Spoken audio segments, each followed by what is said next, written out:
या सारासाठी आंबे शिजवून घ्यावेत, कच्चा पडीचा. कोणी भेट दिलेला असेल तर तो.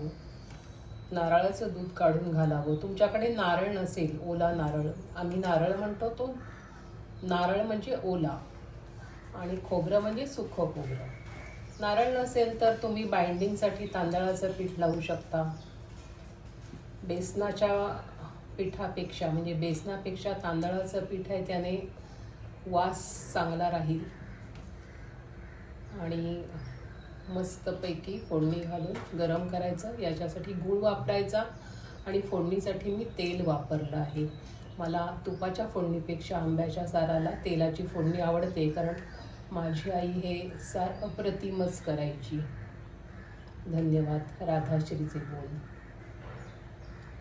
चवीप्रमाणे मीठ, तुमच्या आवडीप्रमाणे हिरवी मिरची, हळद, हिंग, तिखट, जिरं, मेथीचे दाणे हवेतच, लाल तिखट, लाल मिरची, हिरवी मिरची, जे काय असेल ते आवडीप्रमाणे वापरा. आणि अर्थातच कढीपत्ता घाला. आज माझ्याकडे कढीपत्ता नाही आहे, त्यामुळे हे असं सार तयार झालं आहे.